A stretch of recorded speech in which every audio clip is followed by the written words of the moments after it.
c'est un projet un peu ambitieux. Alors, je ne sais pas si on aura le temps de tout traiter, mais l'idée, ce serait, si on n'a pas le temps, de réserver éventuellement une deuxième intervention, notamment pour le Grand 3. Alors, quand même, pour placer un petit peu le contexte, donc moi, je travaille temps plein au CMP de Choisy. J'ai été formée à l'EMDR, c'est pour ça que je voulais vous le présenter, mais j'ai plutôt une orientation analytique à l'origine. Enfin, j'ai plutôt été formée voilà, avec une orientation analytique. J'ai suivi le DU d'enseignement Paris 7, enfin Paris Cité sur le psychotrauma, et donc j'ai pu avoir un peu notion de différentes approches par rapport au psychotrauma. Donc j'ai essayé de vous en parler un peu, alors sans que ça complique trop les choses, mais vous verrez qu'il y a vraiment deux grandes tendances qui se dessinent et de voir qu'est-ce qu'on peut faire avec pour la prise en charge de nos patients à différents niveaux, comme on verra en fonction de depuis quand l'événement potentiellement traumatique a lieu. Donc ce que je vous propose dans un premier temps, c'est de vous parler un peu dans des grandes lignes, on va dire, de tout ce qui est le psychotrauma, enfin, de revenir un peu sur les bases, et après de voir peut-être de manière un peu plus symptomatologique, et on pourra associer à chaque fois avec la prise en charge qui pourrait être associée, des propositions de prise en charge en tout cas. Voilà. Et si on a le temps, on parlera je parlerai de l'EMDR, mais sinon ça pourrait faire l'objet d'une autre présentation si besoin. Alors, l'idée du trauma, que ça soit somatique ou psychique, mais il y a l'idée d'une blessure, qui sont blessés avec l'idée de quelque chose qui est rompu, quelque chose qui est percé par un agent extérieur. Donc la traumatisation psychique, c'est l'atteinte ou un risque d'atteinte de l'intégrité physique et ou psychique d'un sujet, ou celle d'un tiers par un événement extérieur. Et donc souvent, alors ça peut se questionner, mais souvent on dit qu'il y a traumatisme quand le sujet est confronté à une expérience brutale de sa propre mort ou celle d'autrui. Donc les psychanalystes, ou si vous connaissez un petit peu Lacan, vous diront que c'est une confrontation au réel de la mort, et le réel, c'est quelque chose qui serait de l'ordre de l'impensé, qui peut pas se symboliser, qui peut pas s'imaginer. Donc comme s'il y avait une espèce de trou noir autour de cet événement qui fait irruption et dont la personne ne peut pas faire grand-chose. Donc ça rejoint un petit peu ce que je vous mets plus tard, l'image plantée sur l'originaire avec tout ce qui est en lien avec la déliaison pulsionnelle. C'est que il y a l'originaire, ça serait une sorte d'endroit de stockage où il n'y a pas de représentation, il n'y a pas de sensation d'espèce de vide, comme le trou noir, vous voyez, qui aspire, mais la personne ne peut plus faire de lien autour. Il y a quelque chose qui est complètement bloqué.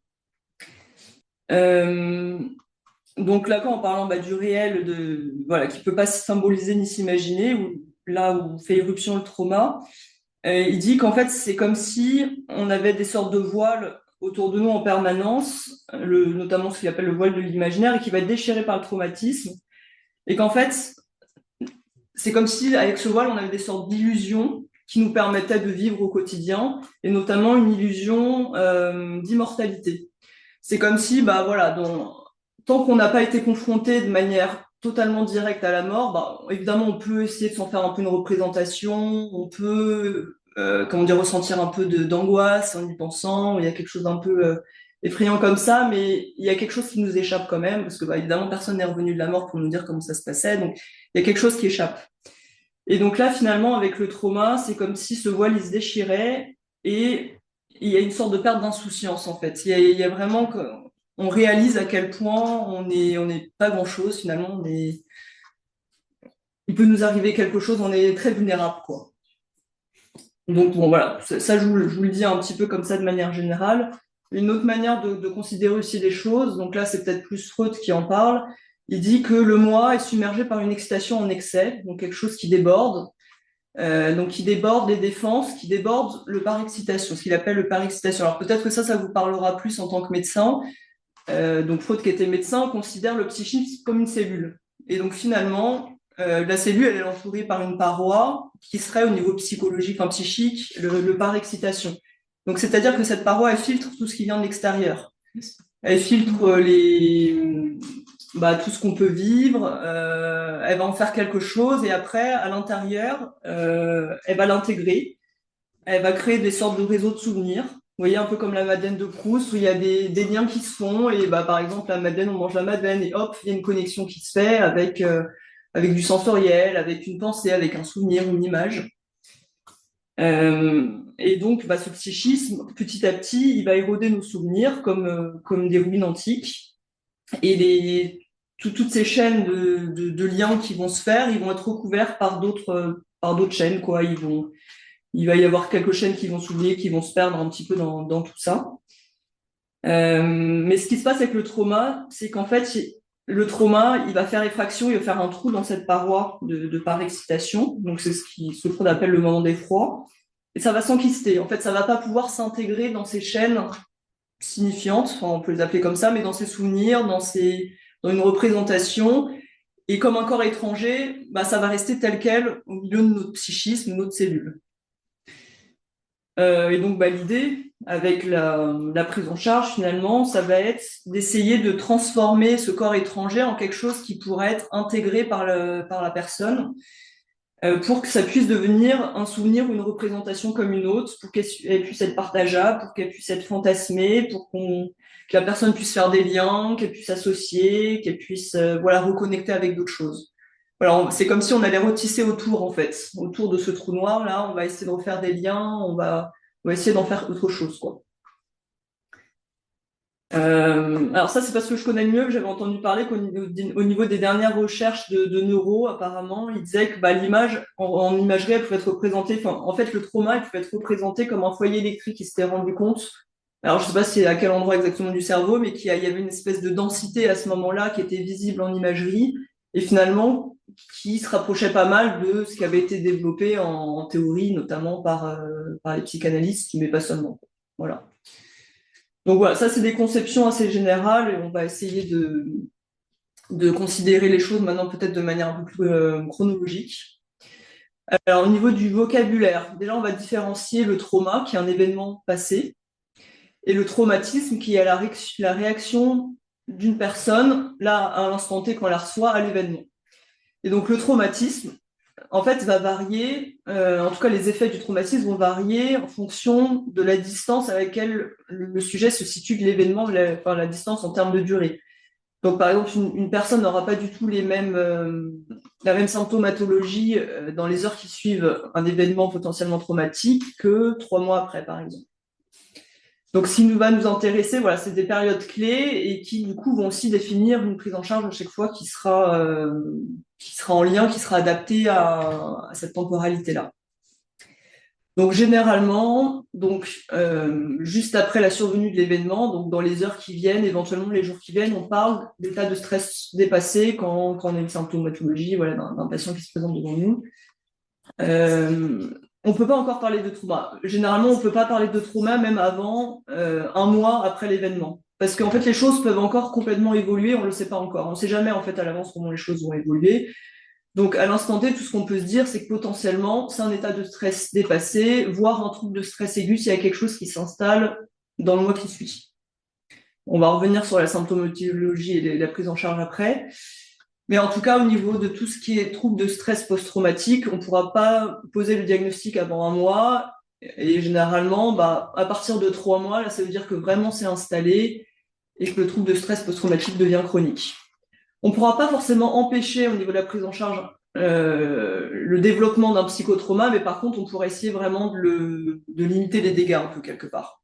Vous voyez, si le psychotrauma il doit se développer, bah, on sera limité, on ne pourra pas tout empêcher, mais par contre, on pourra essayer d'éviter que ça touche ça envahisse trop de domaines. Et parfois, ce qui se passe, c'est qu'on n'a aucun symptôme et que d'un coup, des mois après, voire des années après, ça explose. Donc souvent, c'est la question de l'après-coup.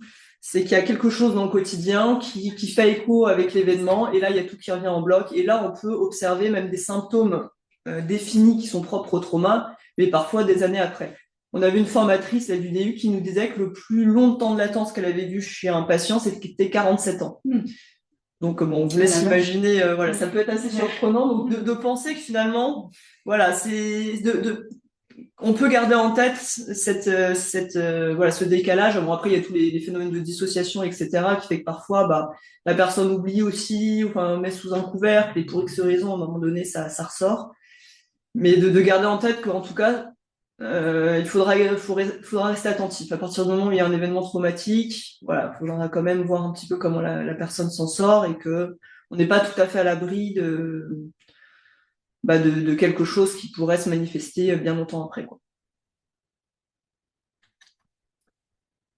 Et le fait de développer ou pas aussi un trouble de stress post-traumatique, ça va dépendre de la gravité du stresseur, enfin ce que j'appelle le stresseur, mais de la gravité de l'événement finalement.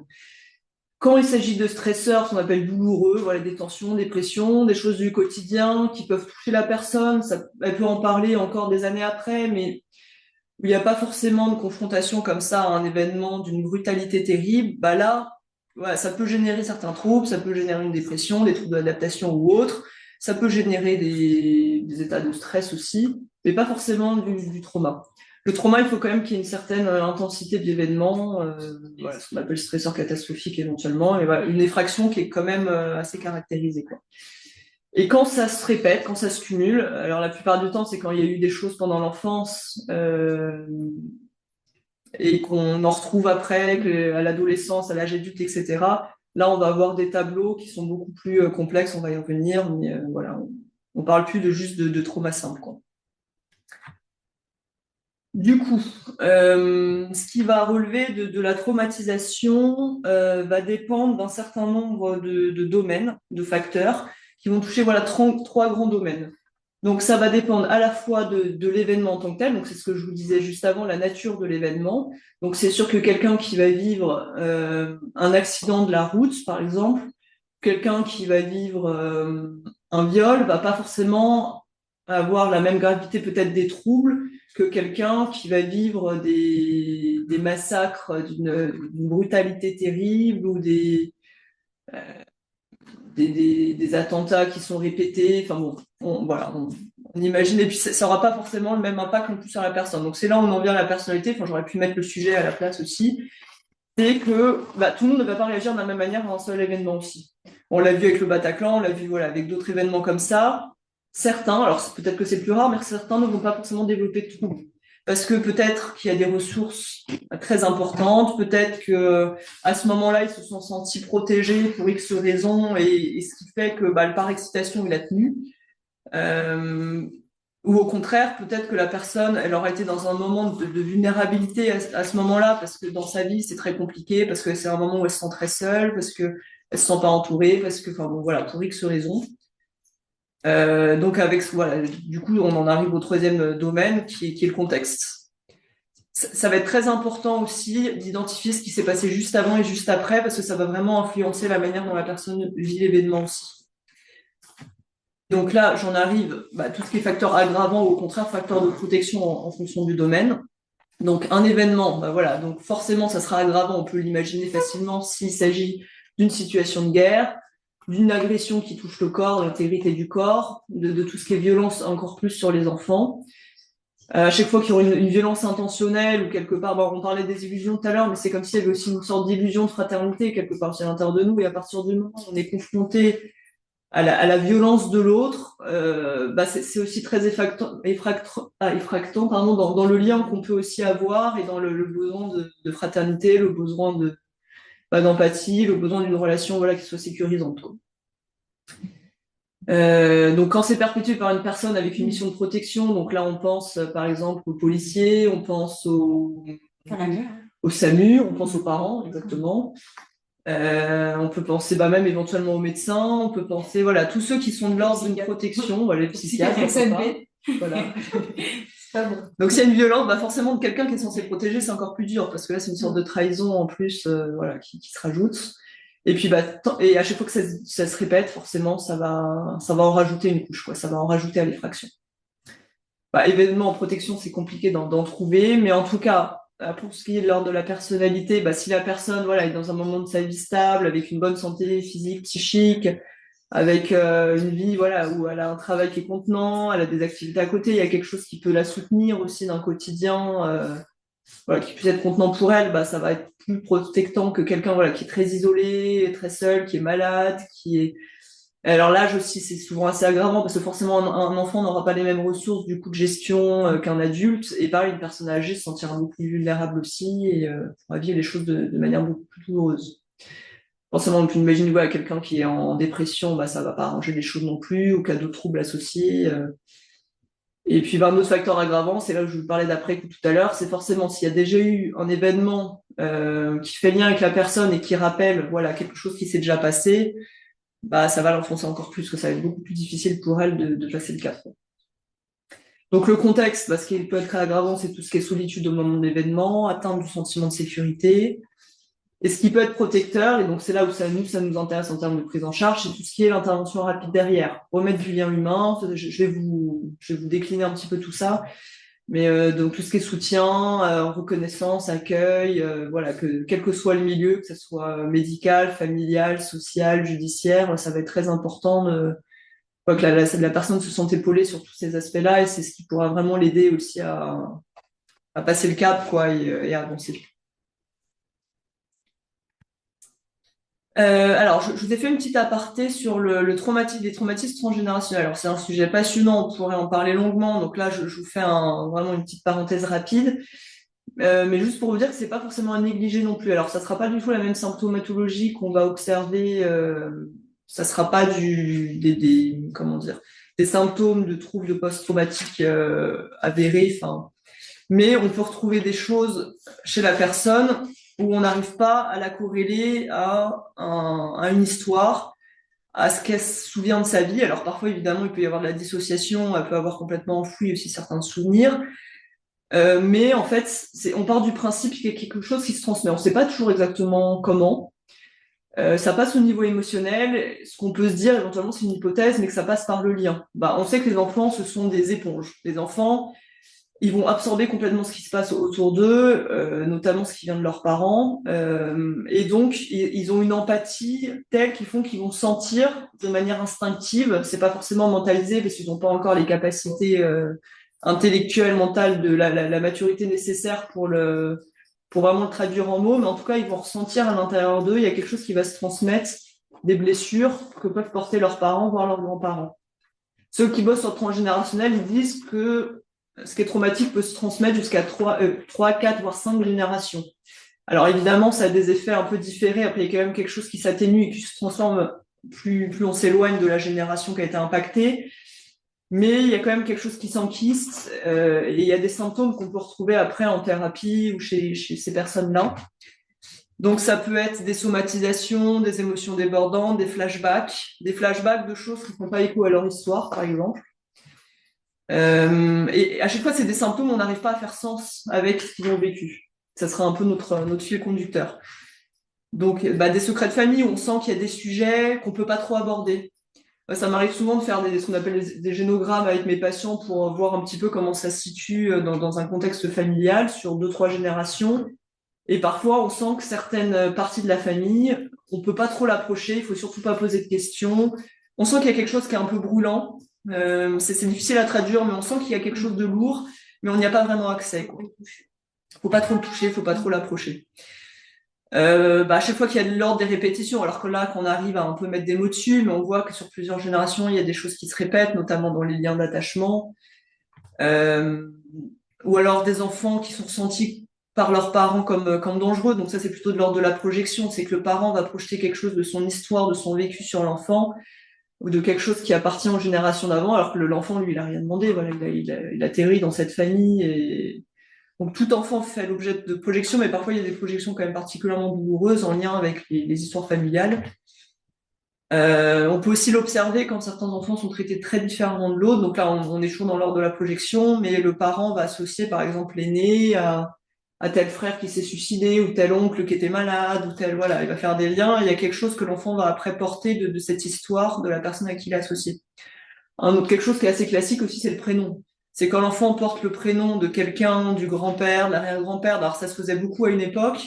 Mais c'est toujours intéressant de comprendre pourquoi ce prénom était transmis à cette personne-là. Alors souvent, c'était les aînés qui récupéraient le prénom du père aussi ou du grand-père, par exemple. Mais parfois, il n'y a pas forcément cette logique-là. Et surtout, si la personne à qui appartenait le prénom, on entend qu'il y a quelque chose de lourd qui s'est passé, ça nous intéresse toujours de savoir comment notre patient se l'approprie et qu'est-ce qu'il fait de cette histoire qui lui appartient pas vraiment et en même temps qui lui est un peu transmis comme une patate chaude, quoi. Après, il y a tout ce qui est de l'ordre de ce qu'on appelle les hotspots ou les cold spots. Donc, c'est ce qui est brûlant. Alors, les hotspots, c'est tout ce qui est brûlant. Donc, c'est tout ce qui est relation très conflictuelle. Généralement, ça fait beaucoup de bruit, ou il y a beaucoup d'émotions. Ça, on le voit assez bien dans les génogrammes, voilà, quand on parle des familles, il y a quelque chose voilà, comme ça qui est très douloureux, mais qui est assez perceptible. Et au contraire, les cold spots, c'est plutôt une hypoactivation des relations où là, il n'y a aucun conflit, il n'y a rien qui est dit, jamais un mot au-dessus de l'autre, mais on sent que c'est pas tout à fait juste. On sent qu'il y a quand même quelque chose, qu'il y a des blessures qui n'ont jamais pu être dites, qu'il y a des espèces d'arrangements comme ça au niveau familial. Alors ça rejoint éventuellement les secrets de famille, mais ça peut faire d'autant plus de dégâts que c'est pas parlé, quoi. Et puis parfois, souvent ce qu'on observe, c'est aussi tout ce qui est identification à l'agresseur, où de manière très classique, la victime va devenir un agresseur et va reproduire ce que lui-même a vécu. Donc notamment tout ce qui est agression sexuelle, enfin ça on le reconnaît, et comme on sait aussi, par exemple les agressions sexuelles, souvent c'est quand même intrafamilial, ça reste au niveau de la famille, donc il y a quand même des choses comme ça qui se perpétuent. Donc pareil, ça c'est un petit repère clinique, mais à partir du moment où un patient à nous s'est fait violer, et notamment dans le cadre de la famille, c'est toujours intéressant de savoir s'il n'y a pas eu des viols avant. Et s'il n'y a pas quelque chose aussi qui est très lourd dans les générations d'avant, où voilà, par exemple si c'est le grand-père qui a violé, qu'est-ce qu'il en est du grand-père, qu'est-ce qui fait que le grand-père en est arrivé là aussi. Enfin, d'essayer de remettre un peu du sens au milieu de tout ça, quoi. Donc là, il y a pas mal de bouquins qui ont été écrits là-dessus. Donc il y a Torok et Abraham qui ont écrit L'écorce et le noyau. Il y a voilà, c'est très intéressant. Par contre, c'est assez ardu, hein, ouais. La notion de crypte. Voilà, exactement. Donc les cryptes et les fantômes, donc c'est des choses qui restent, un peu comme ce que je vous ai décrit du trauma, en fait, c'est quelque chose qui reste dans l'histoire familiale à l'intérieur de la personne et auquel on n'a pas vraiment accès, mais qui a des effets un peu de manière détournée. Et on sent qu'il y a des choses comme ça un peu flottantes, voilà, qui peuvent s'exprimer un peu de manière détournée un peu par ces somatisations, voilà, ce qui a été décrit. Et sachant qu'aussi, en termes d'identification à l'agresseur, parfois c'est assez intéressant quand on a des patients qui ont des phobies d'impulsion. Donc, qui ont très peur de passer à l'acte. La plupart du temps, ils vont pas passer à l'acte, mais il y a quelque chose qui déborde complètement de ce côté-là. Et là, voilà, ça peut nous interroger de d'où ça vient, ça. Souvent, il y a quelque chose, voilà, qui s'est passé avant. Alors, soit eux-mêmes ont été éventuellement violés, par exemple, quelqu'un qui a une phobie d'impulsion, je pense à une patiente avec Aurore, de passage à l'acte sur ses enfants. Évidemment, elle n'est jamais passée à l'acte, mais il y a quelque chose de très douloureux et très angoissant pour elle. Et il y a des choses en termes de sexualité dans sa famille qui sont pas claires du tout, quelque chose d'assez incestuel, même si c'est pas forcément avéré en termes de passage à l'acte direct, mais quand même d'un grand-père qui était pas du tout clair là-dessus, quand même d'un accès à la sexualité qui était quand même en décalage avec ce qu'un enfant pouvait, était censé avoir accès. Et la formatrice qui nous a fait la formation sur le traumatisme transgénérationnel nous disait aussi que tout ce qui était l'ordre des TOC, souvent, avait des traces transgénérationnelles. Donc là, on n'y pense pas forcément non plus, mais c'est intéressant, voilà, de garder cette piste en tête, et parfois ça peut éclairer aussi sur ce qui fait que la personne s'est développée comme ça, quoi. Donc voilà, grosso modo, pour ce qui est de l'ordre du transgénérationnel. Donc là, on va en arriver à peut-être plus la clinique directement. Alors, la question des victimes, je vous l'ai mis quand même, ça nous touche peut-être moins directement. Il faut savoir que, contrairement à la psychotraumatologie, la victimologie, elle est beaucoup plus axée sur tout ce qui est juridique et judiciaire. Sa vocation, c'est pas de soigner. Sa vocation, c'est d'identifier la nature des victimes, la gravité des préjudices, pour définir des indemnités, des réparations. Donc voilà, c'est de séparer un petit peu les choses, mais c'est de reconnaître dans un langage un peu plus juridique, voilà, les préjudices qui ont été subis. Ça peut passer par le médical, évidemment, avec les IPP, etc. Mais par contre, là, nous, ça va nous intéresser concernant la nature des victimes. C'est de quelle manière elles ont été impactées par l'événement, parce que ça va aussi influencer la prise en charge. Donc forcément, des victimes qui vont être en lien directement avec l'événement traumatique, potentiellement traumatique, où là, il y a vraiment un trauma caractérisé qui peut se développer. On va pas forcément les prendre en charge directement, que des victimes qui seraient potentiellement dans un rapport secondaire à l'événement, par exemple, qu'on a entendu parler, qui ont vu leurs proches s'écrouler par rapport à l'événement, mais qui n'étaient pas dans l'événement elles-mêmes. Ou pareil, des personnes, vous voyez, le type 6 qui devaient être présentes, qui ont échappé. Donc là, il va y avoir toute une symptomatologie de culpabilité, notamment d'angoisse, etc., mais qui sera pas forcément de l'ordre du psychotrauma non plus. Ça serait une autre symptomatologie, quoi. Ou alors on a le type 5, là c'est plutôt l'après-coup, même s'ils n'ont pas été confrontés de manière directe, comme il y a déjà eu du trauma avant potentiellement, là ça peut refaire flamber quelque chose. Donc là par contre on peut avoir des symptômes propres aux troubles de stress post-traumatique. Euh, alors, si on reprend notre échelle là, avec les différents temps qui suivent l'événement traumatique, donc dans un premier temps, donc on va s'intéresser à ce qui survient dans les heures qui suivent, voire les jours qui suivent, là, notre petit temps. Donc, on parle je vous parlais d'état de stress dépassé, voire de troubles de stress aigu, voilà, si ça perdure un petit peu. Donc le stress, bon, vous le savez sans doute, c'est une réaction de l'organisme qui a une visée d'homéostasie et de survie. Donc c'est le corps qui réagit pour échapper à un danger.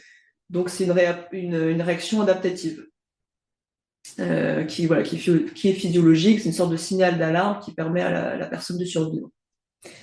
Donc c'est l'idée des 3 F, fight, flight, freeze. C'est la personne instinctivement va soit combattre, soit fuir, ou soit se figer, faire le mort. Vous savez, il y a des animaux voilà, qui tombent comme ça, on a l'impression qu'ils sont morts, mais c'est pour une visée, comment dire, de survie, ça va plus intéresser le prédateur. S'il voit quelqu'un mort, il va plus avoir envie de jouer avec, ça va plus éveiller son instinct de prédation. Donc l'animal, voire la personne, éventuellement l'être humain à un niveau moins extrême, mais peut potentiellement s'en sortir avec. Quand c'est dépassé, c'est que voilà, il y a un niveau de stress très élevé. Alors, il faut savoir que le stress, quand même, généralement, il a une durée qui est limitée. Généralement, on ressent pas un même degré d'intensité, un stress au-delà de 48-72 heures. Heureusement. Mais si c'est cumulé, là, s'il y a un stress qui revient, bah, au bout d'un moment, ça peut plus redescendre. Et donc, c'est là où on en arrive, bah, notamment à ce stress qui est dépassé. Et donc, quand il est dépassé, bah, il y a un point de rupture. Alors là, c'est là où ça se complique au niveau théorique. C'est qu'en fonction des grands axes théoriques, des écoles, on va dire, il n'y a pas du tout la même conception à partir de là du trauma. On a d'un côté l'école américaine et de l'autre l'école plus française, qui est un peu issue, enfin, en grande partie même de la psychanalyse et qui influence notamment l'action des CUMP voilà, en France. Donc, aux États-Unis, le modèle américain et qui est aussi le modèle de l'EMDR, c'est qu'en fait, on a une continuité. Donc, si on reprend notre prise, on a une continuité entre le trouble de stress aigu et le trouble de stress post-traumatique. C'est juste une question de gravité, en fait. Le trouble de stress post-traumatique, c'est un peu l'étape d'après. C'est des symptômes qui sont un peu plus aggravés, mais c'est le même fondement. Enfin, c'est la même chose qui est sous-jacente. Pour les Français,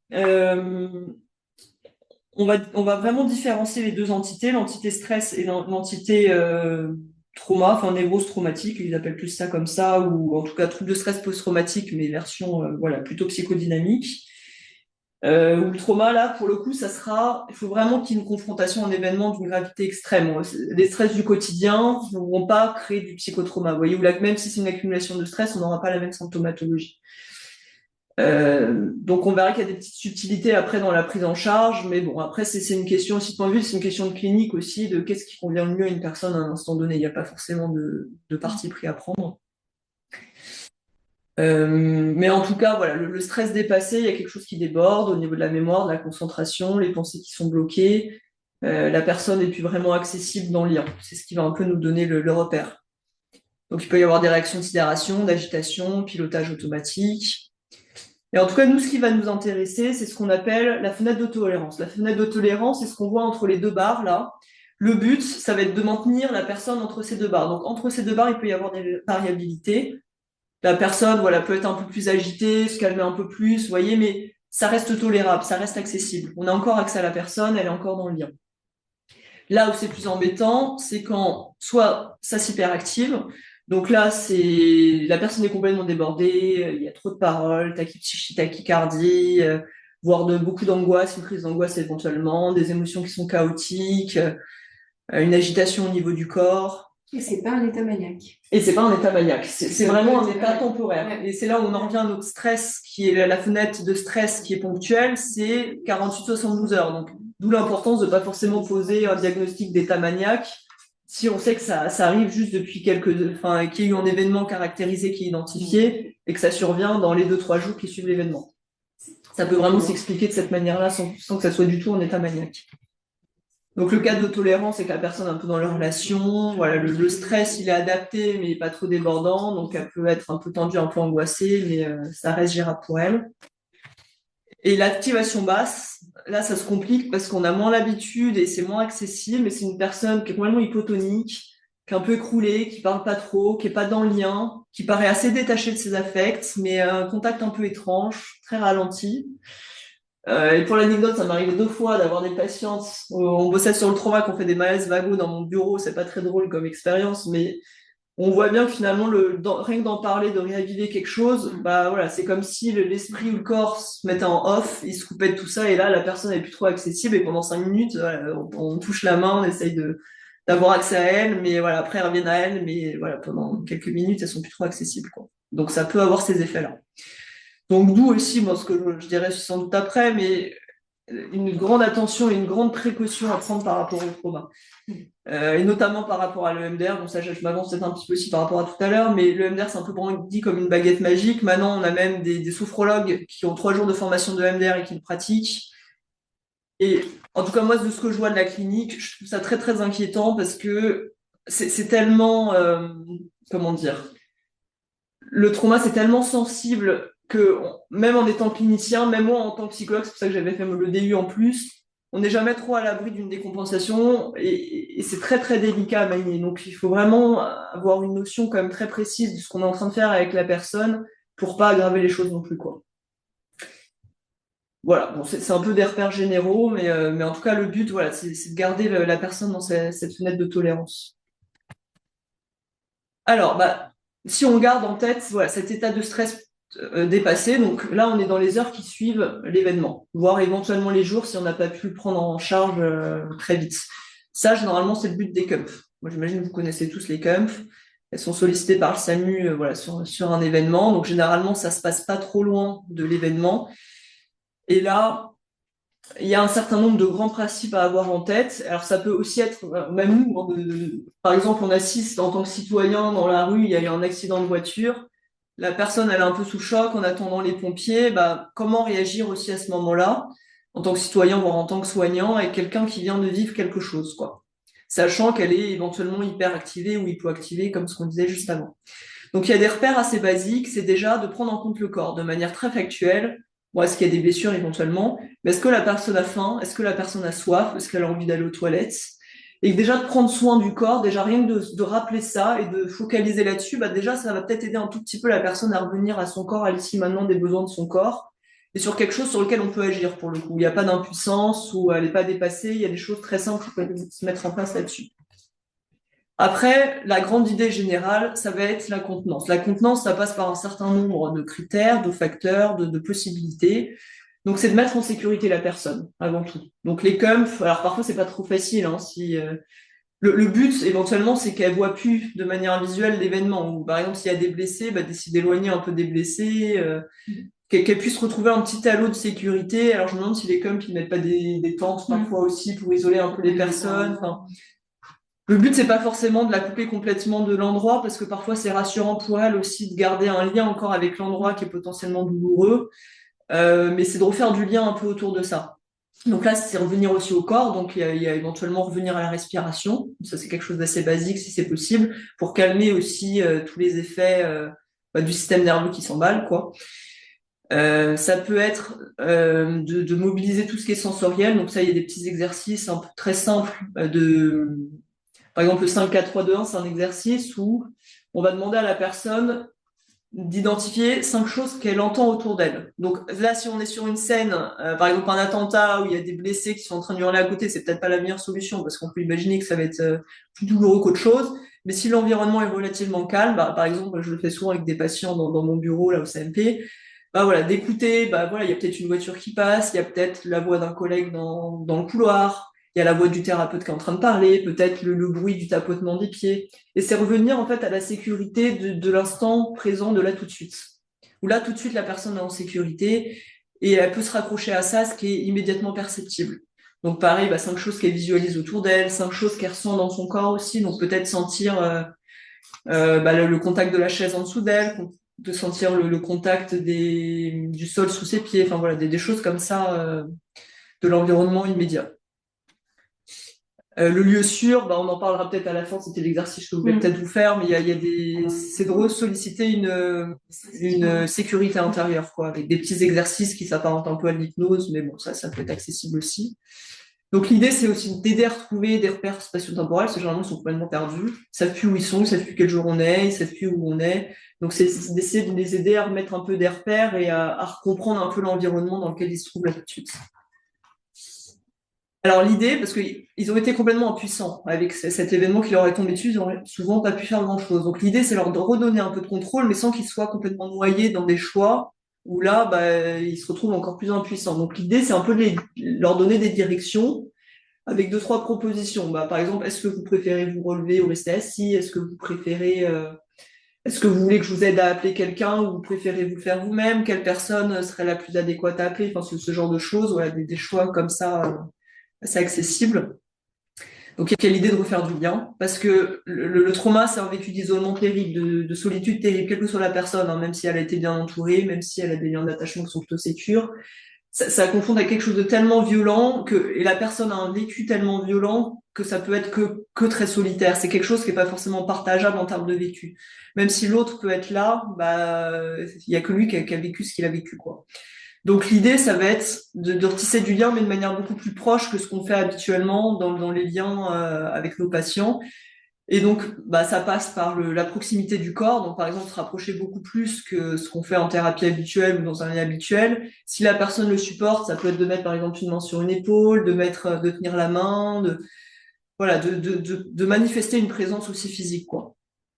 Et ça passe évidemment aussi par les paroles, par l'attention qu'on a à l'autre, par notre empathie, voilà. Ce qui est important aussi, c'est la prévisibilité.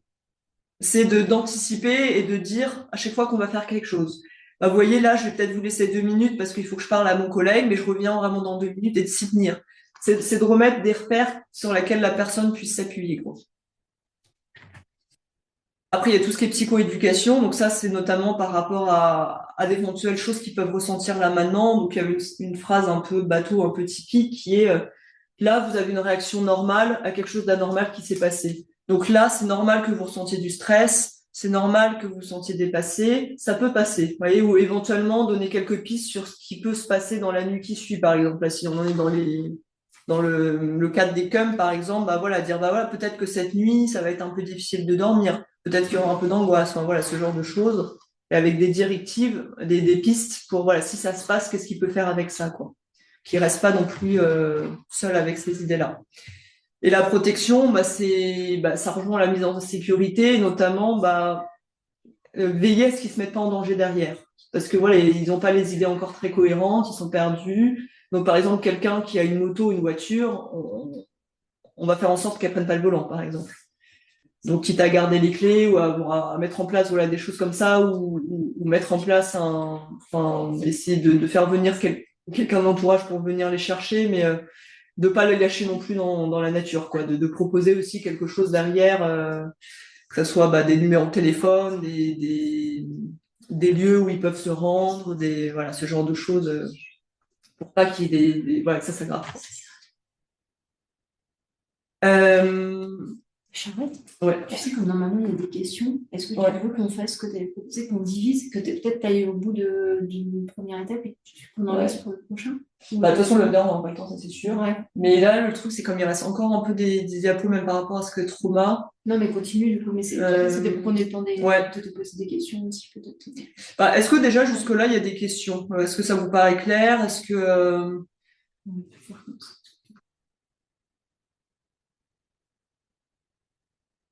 Bah, si tout vous paraît clair et qu'il n'y a pas de questions, peut-être que je peux continuer un petit peu au moins sur cette partie-là. Moi, je me permets. D'abord, je vous remercie, je vois aussi le temps, mais tout en vous écoutant, je me disais, ce qui est très important, c'est que vous nous avez appris à nommer les choses.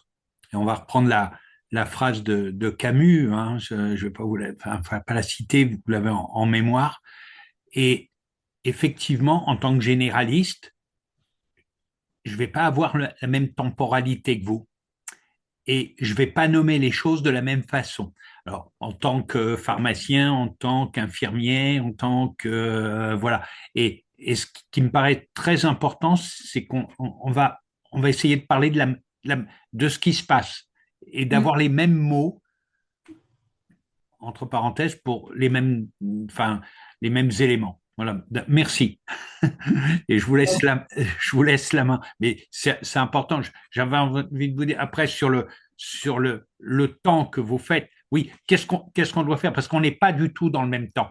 Nous, quand on reçoit entre J1, J2, J3. Voilà. Et c'est dans ce moment-là qu'on reçoit, et là où on parle de traumatisme, on dit, mais qu'est-ce qu'on va faire? La prise en charge, est-ce qu'on doit prendre en charge tout de suite? Mais qu'est-ce qu'on peut... Voilà. Et on n'est pas du tout... Enfin, voilà. On fait des arrêts, on fait... Et peut-être que dans une autre séance, il faudra travailler ce moment-là parce que on peut aider, mais peut-être en étant extrêmement maladroit, on peut aggraver la situation. Et ça peut être un travail à effectuer. Ça, il faut demander à mes confrères, consoeurs confrères et consoeurs au sens professionnel de santé et non pas en sens médecin généraliste. Bah, après, quand je disais tout à l'heure par rapport à l'EMDR, par exemple, des précautions à prendre, là, c'est vraiment quand quelqu'un rentre dans une technique d'une précision de quelque chose qui peut potentiellement déborder. Après c'est peut-être ma représentation, mais je me dis qu'à partir du moment, et là on en revient à ce qu'on disait sur le déchocage, à partir du moment où on suit un peu ces grands principes-là, on peut pas faire de mal, quelque part. Et que ça, pour le coup, ça peut être des pistes, bah, pour vous, en tant que généraliste aussi, voilà, de grands repères, notamment comme on disait, bah voilà, dans le temps qui suit juste après l'événement, quoi. Et après, bah, alors ça, c'est vrai que je l'ai pas développé, mais c'est comment on peut orienter après la personne aussi. Alors ça, je sais pas si j'ai toutes les pistes par rapport à ça, mais Et c'est une attitude préventive parce que moi j'avais lu pas mal d'articles sur ce qu'on appelle le débriefing post-traumatique et le déchocage. ouais, bah c'est justement le débriefing, voilà. C'était la partie d'après. Et c'est la prévention aussi d'un futur ESPT, si on prend la temporalité américaine que tu décrivais. Le SPT, pour eux, enfin le PTSD, c'est après 6 mois. C'est bien ça, tu m'arrêtes si je me trompe. Alors, eux, c'est plutôt 1 mois. Non, 3. Attends, qu'est-ce que j'ai mis plutôt 3 mois, si on revient. 3 mois. Attends. Ok. Faut pas que tu utilises des évolutions. Ouais, 3 mois plutôt. D'accord. Donc après 3 mois. Mais du coup, dans les études que j'avais lues, il y avait vraiment une corrélation directe, non exclusive évidemment, hein, pour reprendre ce que tu disais là sur l'environnement, le sujet, le contexte, le type d'événement. Et le débriefing post-traumatique et les éléments de déchocage que Charlotte vient de décrire, c'était la meilleure prévention possible du développement. C'est-à-dire, vous pouvez sauver quelqu'un du trauma, en gros, en faisant ça. Enfin, c'est comme sauver quelqu'un physiquement, sauf que là, vous le sauvez psychiquement, quoi. C'est beau quand même. C'est un beau métier, là. Moi, je trouve ça beau. Bah déjà, est-ce qu'au niveau du déchocage, ça vous paraît à peu près clair? Donc ça, c'est les jours qui suivent l'événement. Voilà. Donc c'est ces grands repères. Là, de toute façon, à ce niveau-là, on peut pas faire grand-chose de plus. Si la personne a besoin d'en parler un petit peu, on peut en parler avec elle. Mais le but, c'est pas forcément de plonger dans son histoire, ni de faire des liens avec son enfance, tout ça. C'est juste d'accueillir aussi, là, ce qu'elle vient de dire. Alors, il s'agit de pas forcer à parler non plus. Si la personne n'a pas envie d'en parler, c'est son droit. Mais voilà, c'est de faire un petit peu du bien, de voir un petit peu de comment on sent les choses. Mais ça, je pense que c'est plus en termes de sensibilité aussi. Il n'y a pas forcément, c'est une question d'adaptation aussi. On n'a pas toujours des protocoles trop figés non plus. Mais déjà, voilà, en donnant un peu des repères, en parlant des possibilités qui sont derrière, de dire, bon, bah voilà, si vous sentez que vous êtes toujours angoissé, dans quelques jours, voire dans une semaine, revenez me voir. Ou voilà, ce genre de choses, de savoir que la personne, elle va pas être complètement livrée à elle-même. Et déjà, ça, c'est rassurant pour elle aussi. C'est quand même sécurisant, quoi. Donc ça, voilà, c'est un peu les grands principes du moment. Et je vais essayer d'avancer rapidement avant qu'on termine sur le débriefing, qui est l'étape d'après. Le débriefing, c'est plutôt dans les jours et les semaines qui suivent. Donc là, pareil, on parle toujours pas de trauma. On est toujours dans un état de stress dépassé. Et le débriefing, faut quand même connaître les techniques. Donc là, dans ce cas-là, c'est plutôt de renvoyer. Alors, souvent les CUMP, elles peuvent faire des débriefings dans les jours qui suivent aussi. Donc, ça peut être de solliciter éventuellement les CUMP. C'est pas forcément que dans l'immédiat. Ou sinon de solliciter soit des thérapeutes, soit maintenant il y a de plus en plus de centres de psychotrauma aussi et qui sont formés. Parce que pour le coup, le débriefing, ça nécessite quand même une formation. Ben, moi, je suis pas formée au débriefing groupal. Je m'aventurerai pas là-dedans si je suis pas formée, par exemple. Vous voyez, quand même c'est quelque chose de très cadré. Alors, débriefing individuel, c'est plus simple parce que l'idée générale, c'est de centrer sur le trauma, d'en parler un peu, d'en dire quelque chose et de déborder légèrement sur ce qu'il y a avant et ce qu'il y a après. Donc, de parler un petit peu de ce qu'il y a avant, de parler un petit peu de ce qu'il y a après et que la personne puisse faire des liens dans un contexte qui s'arrête pas juste au moment de l'événement, quoi. Et après, Groupal, il pareil, il y a différentes écoles, américains ou français. L'IPPI, c'est plutôt français. Le CISD, c'est plutôt américain. Bon, voilà. Où là, le débriefing, c'est vraiment pour un groupe qui est déjà constitué. Par exemple, s'il y a eu une arme à feu, enfin, quelqu'un qui a été tué dans une école, bah là, le groupe école, il existe déjà, les classes existent déjà, donc on va pouvoir prendre plusieurs élèves ensemble. Mais par exemple, si c'est un attentat dans la rue, on va pas faire du débriefing de groupe parce que c'est des personnes qui se connaissent pas. Il faut qu'il y ait quand même quelque chose de suffisamment contenant d'un lien qui existe déjà. Mais sinon, il y a des groupes de parole qui sont un peu plus généraux, qui peuvent se mettre en place aussi, avec moins de critères. Voilà. Bon, il y a plusieurs, en tout cas, possibilités, plusieurs choses qui existent. Donc l'idée, voilà, c'est de pouvoir de commencer à dire des mots, hein, de mettre un peu des mots. Et en groupe, l'avantage, c'est que les personnes se sentent un peu moins seules. Il y a un vécu qui peut être partagé. On peut faire un petit peu de psychoéducation aussi sur les symptômes, voir un peu comment chacun vit les choses. Est-ce qu'il y a des symptômes physiques? Pardon? La parole au docteur Marc. On a Ah coupé la parole au docteur Marc. Ah oui, on la voit pas sur On ne l'ordinateur. voit pas, Isabelle, c'est pour ça, parce qu'on voit que Isabelle, ensemble. il faut donner la parole au docteur Marc. Ah bah merci, Voilà. merci André. Ah bah il y a quelqu'un qui Alors suit. après, c'est vrai qu'Isabelle, le micro ne fonctionne pas. Peut-être dans le chat. Alors, attends, comment on retrouve le chat si on est Alors, dans il faut le... sortir. Comment Tiens, je fais ouais, ça, échappe. Voilà, tu vas voir peut-être.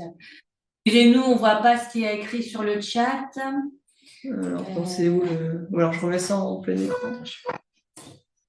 Ouais, désolée Isabelle, du coup, on n'a pas accès à toi. Hop. Mais elle nous entend? Ah oui, voilà. Ah ouais, Oui, sinon... oui, Alors, oui. Ah oui, oh, bah, c'est un peu la lacune du crétin, j'ai l'impression qu'il vaut mieux se garder des histoires. Ça va aller, ça va passer, ouais. ah oui, Comme disait Charles, Ah c'est oui. la temporalité, ouais. ouais. Après, elle avait dit, Charlotte, Isabelle, tu peux pas répondre, mais elle avait dit ça va peut-être passer, ça peut passer, mais bon. Non, j'avais dit, non, c'est une réaction normale et quelque chose d'anormal, Oui, mais oui. on sait pas si ça va pas. En fait, on sait pas. Après, t'avais dit ça peut peut-être. Ouais. Je sais plus comment Je tu sais l'as pas. dit, mais. Alors, ça m'a peut-être échappé, mais de Ouais. toute façon, on sait pas comment la personne value Ouais. les choses. Enfin, je veux dire, personne n'est divin. Donc, l'idée, c'est quand même de leur donner quelques pistes de ce qu'ils peuvent ressentir pour qu'ils s'inquiètent pas trop, il me semble, hein. Et après, bah, voilà, de voir ce qu'ils peuvent faire avec ça. Parce que, enfin, du coup, Isabelle, je te pose une question qui finit où tu peux répondre oui ou non, parce que ça pourrait être perçu comme une forme de banalisation, de minimisation, c'est ça, où ils se sentent pas reconnus dans le trauma. C'est ça, traumatisme. Ouais, et puis du coup, ils se sentent pas forcément de revenir, de dire, Ouais. bon, bah voilà, là, je ressens quelque chose. Bon, ça, apparemment, je vais pas être écoutée, donc C'est sûr voilà. que si tu sors du Bataclan, qu'on te dit ça a passé, bon. Ouais. Et après, C'est voilà, déconnecté, quoi. ouais, c'est le ça. risque qu'il y ait une dépression après qui se génère, la personne se renferme complètement sur elle, et ça serait un peu dommage aussi, quoi. Donc le but, c'est d'arriver à garder un lien avec la personne. De toute façon, quelle que soit la prise en charge, c'est vraiment une question de lien, quoi. C'est vraiment le plus important, de rester avec une empathie possible, et puis de maintenir une continuité si c'est possible. Alors les camps, voilà, c'est des actions ponctuelles, mais généralement, il me semble qu'elles essaient vraiment de faire des liens avec nos structures et limite d'accompagner. Le but, c'est presque de prendre la personne par la main pour l'accompagner et la confier quelque part à des collègues ou des personnes en qui on a confiance. Et c'est ça qui la rassure aussi. C'est ça qui fait confiance aussi, quoi. Alors, je crois qu'on arrive alors, il est quelle heure? Est-ce que vous voulez qu'on prenne 5 minutes pour faire un peu les lieux sûrs ou Tu veux que je repartage? Les lieux sûrs, c'est le quart d'heure de temps, c'est ça? Bah, éventuellement, mais Peut-être, est-ce que tu veux conclure sur une dernière chose avec le PowerPoint, attends, je vais voir juste Charlotte, ouais, je vais revenir rapidement ce qui me restait. pour terminer, Parce si que tu comme veux. c'était un peu méga super, est-ce que tu serais d'accord pour revenir du coup, pour terminer? Bah, je pense que MDR, ce serait bien comme Ouais. présenter. Ouais. Du coup, Les ça prises sera en charge, pas tout de suite rapide, hein, mais... ouais. Ouais. Peut-être il faudra envisager une deuxième session.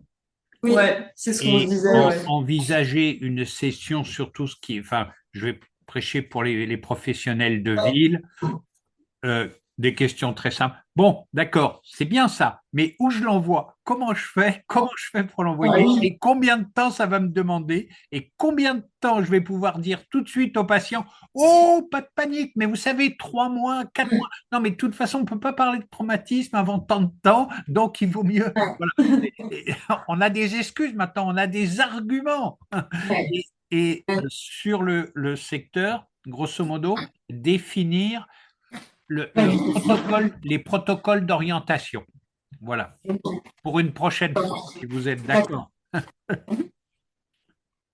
On peut partir là-dessus, donc il y a cette idée-là. Ouais. Et après, Charlotte puisse venir au prochain. Du coup. en tout cas, on pourra voir ça. Ouais. Et puis, si ça vous intéresse, mais c'est vrai que peut-être que ça vous touchera moins en tant que généraliste. Mais après, la troisième partie et puis la fin de ma présentation, c'est plus en lien avec la prise en charge au niveau plus thérapeutique aussi. Aussi que vous ayez un peu une notion de comment c'est pris en charge aussi pour pouvoir orienter. Oui, complètement. Mais je pense qu'il est important de connaître tout ce qu'on fait chacun et de partager la vision qu'on a, parce que ô combien, si on sait comment vous travaillez, ça nous permet d'indiquer aux patients ce qu'ils vont recevoir. Ouais, et on ne va pas être en décalage. Ça me semble... En tout cas, c'était un peu l'idée. Donc, peut-être de pas forcément entrer dans les détails, mais vous présenter un petit peu ce vaste panorama, en tout cas, moi, de ce que je connais, parce qu'évidemment, je ne suis pas à toutes les techniques, mais pour que vous ayez un peu des idées de ce qui peut attendre les patients derrière, quoi. Puis ne pas hésiter à ceux qui sont sur le web d'envoyer des questions, des remarques et de poser. Hein. Ça, c'est très important.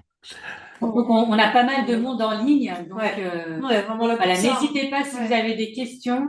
Même si on est que 3. Comment on fait pour remettre les questions Chat sur le chat. Bon, là, je vois pas de questions. Il est où le chat? Le chat, il est au deuxième, juste les participants et juste à droite. En bas. Regarde, juste sous André. Voilà. Je vois pas. C'est sur la chat. Voilà. En plus de la main gauche, je n'arrive pas. Donc voilà. Alors, est-ce qu'il y a des questions? Là, on voit. Alors, il n'y a rien dans le chat. Alors non, pour le moment. Est-ce que peut-être tu voulais nous faire un petit exercice, Charlotte? Ça dépend du temps qui nous reste. Oui. Est-ce qu'on a 10 minutes devant nous ou pas? On les a largement. Enfin, nous, oui, mais vous, peut-être pas du tout. Je dis ça. On peut terminer avec l'exercice, Charlotte? Oui. Il y a différentes possibilités, en fait. Soit je vous la fais de manière très rapide. Il y a potentiellement un ou deux petits exercices de manière très rapide qu'on fait souvent en EMDR, mais qui peuvent faire du bien aussi. Mais sachant que là, c'est groupal, donc forcément, je pourrais pas trop rentrer dans les détails parce qu'on pourra pas faire au cas pour cas. Soit, sinon, j'avais repris une petite formation d'hypnose qu'on avait fait, justement, avec avec ce lieu sûr, mais façon plus hypnotique. Et où là, je vais plutôt vous lire et vous proposer, de vous immerger un petit peu dans ce lieu sûr, Mais il faut au moins 5 bonnes minutes. C'est bon. Oui. Voilà. C'est bon, t'inquiète, on va s'immerger. C'est bon pour vous? Allez, on s'immerge. On t'écoute, Charlotte. Alors, c'est un petit exercice d'imagination qui est sur ce qu'on appelle le lieu sûr. Donc, le lieu sûr, ça va être l'idée d'un lieu dans lequel vous vous sentez bien en sécurité. Donc, je vais vous proposer, dans un premier temps, peut-être pas de manger, mais je vais vous proposer de vous installer déjà confortablement, de voir un petit peu, de prêter attention à votre assise, de voir si vous avez envie de déplier les jambes ou pas, mais en tout cas de vous mettre de manière confortable pour vous. Voilà.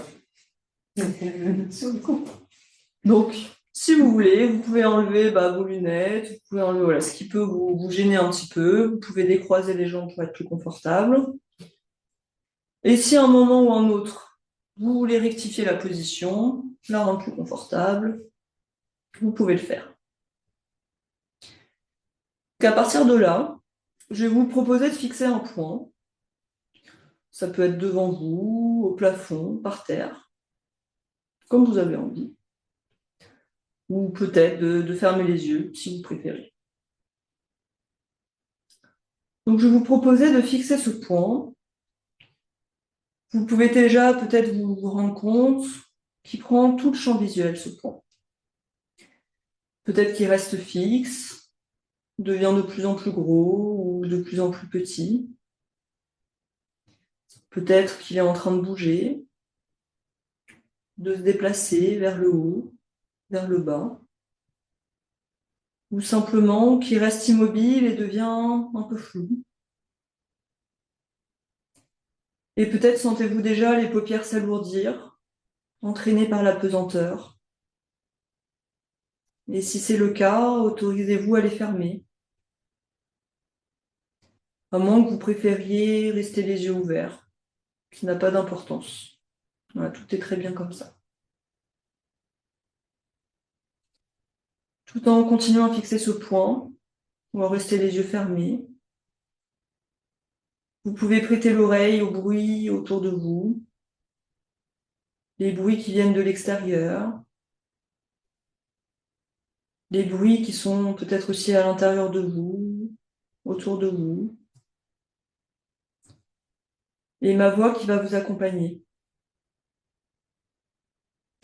Ces bruits, vous pouvez choisir de les laisser passer, de les laisser vous emmener dans cet état d'hypnose que vous allez bientôt atteindre. Vous pouvez choisir de ne pas les écouter. Et maintenant, je vais vous demander de faire un petit tour d'horizon sur tous les appuis de votre corps.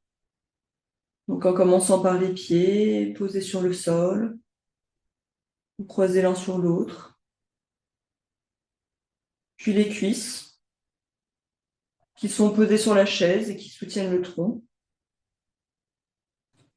Le dos bien calé sur le dossier de la chaise. Et les bras posés sur les cuisses ou toute autre position. Et vous allez pouvoir maintenant aller porter votre attention sur votre respiration. Quelquefois, quand on commence à y faire attention, elle s'accélère, puis elle se calme. Et vous, vous êtes le spectateur de cette respiration. La respiration a quelque chose de spontané, pas besoin d'y réfléchir, c'est le signe que vous êtes en vie. Vous pouvez juste regarder ce qui se passe au niveau des narines, de cet air qui rentre, cet air qui ressort, un petit peu plus frais à l'entrée qu'à la sortie. Et regardez si l'air passe de la même façon dans la narine droite et dans la narine gauche. Juste cela. Regardez tranquillement, simplement. Et puis sentir l'air qui arrive dans les poumons, sentir la poitrine qui monte, ainsi que le ventre qui suit le mouvement tranquillement. Voilà, c'est bien. Et quand l'air ressort, la poitrine qui redescend, ainsi que le ventre. Voilà, tout doucement. Et peut-être commencez-vous à sentir que cette respiration devient plus calme, plus tranquille, plus profonde.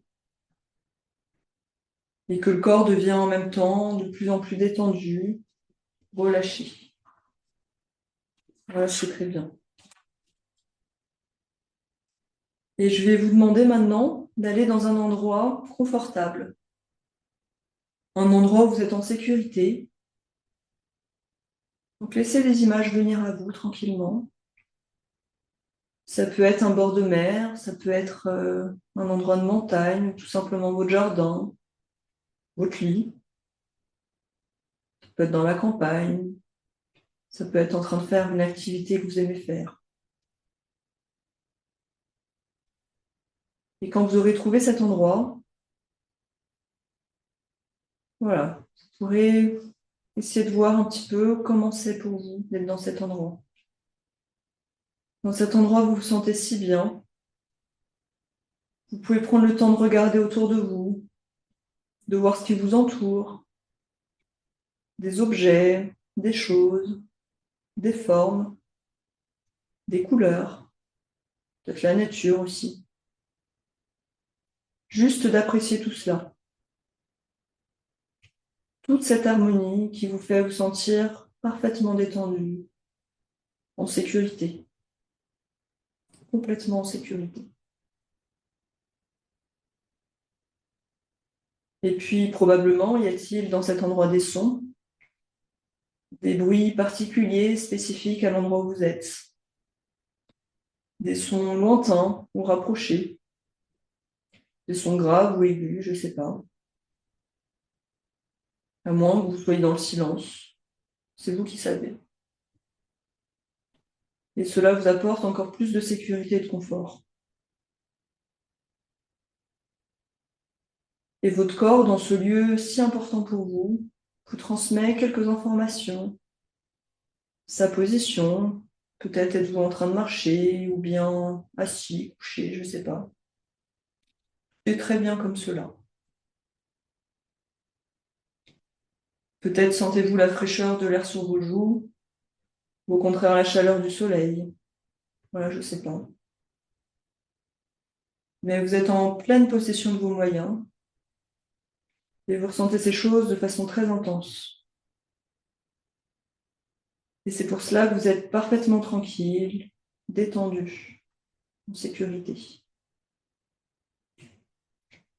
Peut-être y a-t-il aussi une odeur particulière de cet endroit, ou peut-être pas. De même, avez-vous peut-être dans la bouche un goût particulier, le goût d'un souvenir, le goût de quelque chose que vous êtes en train de déguster ou pas du tout. Et quoi qu'il en soit, vous êtes l'annonceleux qui porte la paix, la sécurité. Vous êtes tout à fait tranquille. Et vous pouvez, si vous le souhaitez, y rester un moment afin de vous imprégner de toutes ces sensations, la sécurité, la tranquillité, la paix. Et toutes ces sensations, vous pouvez les retrouver chaque fois que cela sera nécessaire, comme une ressource dont vous pouvez disposer quand le besoin se fait sentir. Et vous pouvez maintenant ramener de cette séance ce que vous avez besoin de ramener et laisser ce que vous voulez laisser.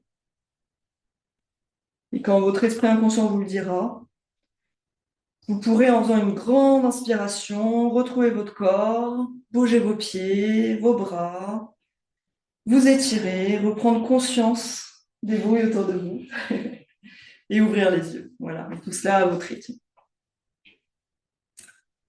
Au revoir. Voilà. Merci beaucoup, Charlotte. Merci, Charlotte. C'était vraiment très super. intéressant. Ouais, c'est super. En plus, tu as enchaîné les deux, ce qui n'est pas évident, je pense. Ouais, vraiment. Ce sera avec grand plaisir de te recevoir pour un prochain webinaire. On vous fera, va travailler ça. Ouais. On est très heureux que vous ayez tous vous connecter. On espère que le son fonctionnait bien. Voilà. On va mettre le chat. Le docteur Binelli aussi qui s'est connecté. Ouais. Tac.